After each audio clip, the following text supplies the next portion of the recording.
नमस्कार, मैं अभिनेंद्र। बिहार में जंगल राज ने दोबारा अपने कदम जमा लिए हैं। 10 से 18 अगस्त के बीच जब देश आजादी के जश्न में डूबा हुआ था, तब बिहार के सड़कों पर खून बह रहा था। अपने खून से देश में क्रांति की आग पैदा करने वाले क्रांतिकारियों की आत्मा भी आजाद भारत के आजाद बिहार को गुलामी के खून में बहता देख शर्मिंदा हो गए थे। 10 से 11 अगस्त के बीच बिहार के अलग अलग स्थानों पर 2 पत्रकारों की हत्या हुई। 11 अगस्त को बेतिया में पुजारी की गला रेत कर निर्मम हत्या कर दी गई और 11 अगस्त को ही पटना के कार शोरूम में बड़ी लूट की घटना को अंजाम दिया गया। 17 अगस्त को कोचिंग से लौट रही नाबालिग छात्रा की गोली मारकर निर्मम हत्या कर दी गई। 18 अगस्त को जब देश महात्मा गांधी के अंग्रेजों भारत छोड़ो आंदोलन को याद कर रहा था, तब पटना में सरेआम सेना के जवान की गोली मारकर हत्या कर दी गई। आपराधिक घटना घट रही है, कौन कर रहा है? 4 साल पहले खोए हैं बेटा। वो बेटा सरपंच था, जो कि न्याय के चलते उनका भी हत्या हो गया। जैसे ही वो निकले, फटफट की आवाज़ आई, तुरंत मार के वो निकल गई। न उस पर कोई कार्रवाई अभी तक किया, न फांसी सजा हुई, न और कुछ भी। बिहार आप देखिए तो सर, बिहार में हिंदू क्या बात है, यहाँ कोई आपराधिक घटना कितना कम है। 24 में जो लड़ाई अब होनी है, उस दिन भी 15 अगस्त को पक्का होगा, बहुत अच्छा होगा, देश के हित में होगा। इसे बिहार में जंगल राज रिटर्न कहा जा रहा है। जी हां, राजनीति के जानकारों के अनुसार बिहार में 1990 से 2005 तक के दौर को जंगल राज कहा जाता है। जंगल राज शब्द आया कहां से? बिहार में लालू राज के क्राइम रेट और नीतीश कुमार के शासन के क्राइम रेट में कितना फर्क रहा? आखिर वे कौन सी घटनाएं थी जिनकी वजह से बिहार की छवि बिगड़ी? बिहार पुलिस ने शनिवार को ऐलान किया कि अररिया में पत्रकार विमल कुमार यादव की हत्या के सिलसिले में 4 आरोपियों को गिरफ्तार किया गया है तथा 2 अन्य आरोपियों से पूछताछ करने के लिए रिमांड आवेदन दिया गया है। ये दोनों अभी अररिया के जेल में हैं। प्रमुख हिंदी अखबार के पत्रकार विमल कुमार यादव शुक्रवार सुबह अपने घर पर सो रहे थे जब 4 नकाबपोश हत्यारे आए। दरवाजा खोलते ही उनके सीने पर गोलियां दाग दी। विमल कुमार 2019 में अपने सरपंच भाई शशि भूषण की हत्या के एकमात्र गवाह थे और वह अदालत में गवाही देने वाले थे। विमल कुमार के परिवार वालों का आरोप है कि बदमाशों ने अदालत में उन्हें गवाही ना देने का धमकी दिया था, पर विमल कुमार नहीं माने। पत्रकार के परिवारजनों ने आरोप लगाया कि उन्होंने विमल की सुरक्षा के लिए पुलिस से गुहार लगाई थी, लेकिन उन्हें सुरक्षा नहीं दी गई। विमल के पिता की शिकायत के आधार पर दर्ज एफआईआर में 8 लोगों को नामजद किया गया है। सुशासन बाबू के राज में अपराधियों के हौसले बुलंद हैं। 2 दिन पहले पशु तस्करों ने समस्तीपुर में एक पुलिस दरोगा की सरेआम हत्या कर दी गई। जी हां, बिहार में ना पत्रकार सुरक्षित हैं और ना ही पुलिसकर्मी। पत्रकार विमल कुमार यादव अपने घर में इकलौते कमाने वाले थे। उनके 2 बच्चे हैं। मुख्यमंत्री नीतीश कुमार ने कहा कि यह बहुत गंभीर घटना है, बहुत दुखद है, ऐसा नहीं होना चाहिए। नीतीश का जवाब सुनकर लगा कि किसी राज्य का मुखिया एक नौजवान की सरेआम हत्या पर इस तरह बड़े सपाट और संवेदन शून्य तरीके से कैसे रिएक्ट कर सकता है। बिहार बीजेपी अध्यक्ष सम्राट चौधरी ने कहा कि मुख्यमंत्री को दिल्ली मुंबई घूमने से फुर्सत नहीं है। उनको पता ही नहीं होता कि बिहार में क्या हो रहा है, इसलिए बिहार में अपराधी नियंत्रण से बाहर हो गए हैं। सम्राट चौधरी ने कहा कि नीतीश और तेजस्वी के राज में अपराधी इतने बेखौफ हैं कि वो पुलिस वालों को भी गोली मारने से नहीं डरते। उप मुख्यमंत्री तेजस्वी यादव ने बीजेपी के नेताओं को अलग अंदाज में जवाब भी दिया। तेजस्वी यादव ने कहा कि बीजेपी के नेता तो बिहार को बदनाम करने में लगे रहते हैं, जबकि बिहार से ज्यादा क्राइम रेट तो दिल्ली का है और दिल्ली पुलिस सीधे अमित शाह के तहत काम करती है। उन्होंने कहा कि जब बीजेपी दिल्ली में अपराध नहीं रोक पा रही है, तो बिहार पर किस मुंह से जंगल राज का इल्जाम लगा रही है। अब एक तरफ नीतीश कुमार की सरकार बिहार में है, तेजस्वी यादव का बयान आ रहा है। बयान ये होना चाहिए कि बिहार में जंगल राज को रोका कैसा जाए। बयान ये नहीं होना चाहिए कि दूसरे प्रदेश में क्या हो रहा है। सवाल यह है कि बिहार में एक पत्रकार की दिन दहाड़े हत्या हुई। पत्रकार अपने भाई की हत्या का चश्मदीद गवाह था, तो हत्या का मकसद तो साफ है। हत्यारे कौन है इसका भी अंदाजा लगाना मुश्किल नहीं है। तो फिर पुलिस के सामने क्या समस्या है? दूसरी बात यह है कि आशंका पहले से थी, तो भी पुलिस ने सतर्कता पहले से क्यों नहीं बरती? सवाल यह है कि अपराधियों की हिम्मत इतनी क्यों बढ़ गई?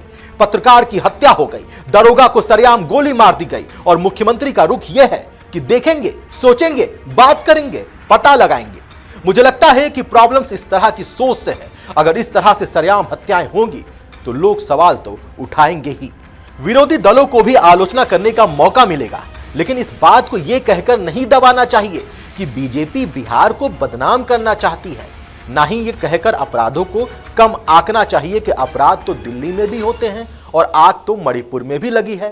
सवाल दिल्ली पर भी पूछे जाएंगे, सवाल मणिपुर पर भी पूछे जाएंगे, लेकिन ये घटनाएं बिहार की है। अगर मीडिया और पुलिस सुरक्षित नहीं है तो फिर आम जनता अपने आप को कैसे सुरक्षित महसूस करेगी, ये गंभीर सवाल है। आइए समझते हैं कि बिहार में जंगल राज की कहानी क्या है। 1990 में लालू प्रसाद यादव बिहार के मुख्यमंत्री बने। यह वह दौर था जब बिहार में लगातार बाहुबलियों का उभार हुआ। 1990 के बाद के दौर में ही बिहार में एक के बाद एक कई घोटालों में राजद नेतृत्व उलझता चला गया। खुद मुख्यमंत्री लालू प्रसाद यादव भी चारा घोटाले के अलग अलग मामलों में जेल गए। इन मामलों में बाद में उन्हें दोषी भी ठहराया गया। इसके अलावा आय से अधिक संपत्ति के मामले में भी उन पर आरोप तय हुए। 2015 में जब लालू यादव रेल मंत्री थे तब भी उन पर रेलवे टेंडर में घोटाले का आरोप लगा। हाल ही में सीबीआई ने उन पर रेलवे भर्ती में घोटाले का आरोप भी लगाया और केस भी दर्ज किया है। लालू पर अपने शासनकाल में अपराध को बढ़ावा देने का आरोप लगा, फिर चाहे वो बाहुबली माफियाओं से संबंधों का आरोप हो या हत्या और अपहरण को बढ़ावा देने का आरोप हो। लालू प्रसाद यादव के दौर में ही बाहुबली शहाबुद्दीन राजद का सांसद बना था। इसी दौर में बाहुबली अनंत सिंह का उभार हुआ। इतना ही नहीं, राजद शासन में ही लालू के साले साधु और सुभाष यादव पर भी कई गंभीर आरोप लगे। मीडिया के मुताबिक कहा जाता है कि उस दौर में उपद्रवियों और गुंडों को खुली छूट दे दी गई थी। ऐसा माहौल बन गया था। साधु यादव और सुभाष यादव की गुटों की तरह ही राज्य में कई और गुट बन गए थे।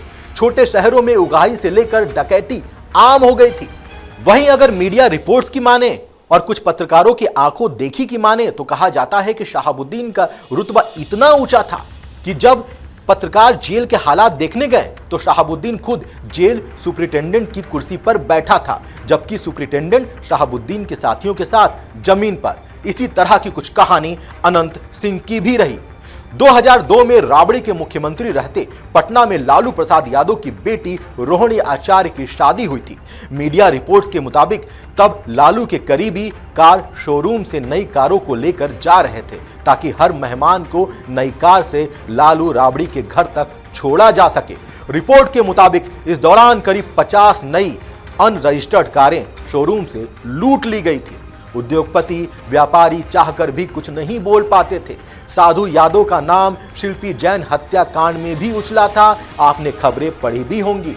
1999 में विधायक रहते साधु यादव के सरकारी क्वार्टर से शिल्पी जैन और गौतम सिंह का शव मिला था। इस केस में जब सीबीआई ने साधु यादव से डीएनए टेस्ट कराने को कहा था तो उन्होंने इनकार कर दिया था।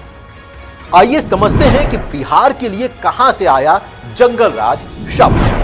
बिहार में 1990 से लेकर 2005 के बीच लालू राबड़ी के शासन को जंगल राज तो कई लोग बोल चुके हैं। हालांकि अधिकतर लोगों को यह नहीं पता कि आखिर ये जंगल राज शब्द आया कहां से। दरअसल 5 अगस्त 1997 को एक याचिका पर सुनवाई के दौरान पटना हाईकोर्ट ने बिहार को पहली बार जंगल राज कहा। पटना हाईकोर्ट ने तब एक मामले की सुनवाई के दौरान कहा था, बिहार में सरकार नहीं है, बिहार में जंगल राज कायम हो गया है। आइए समझते हैं कि बिहार में क्राइम रेट की कहानी क्या कहती है।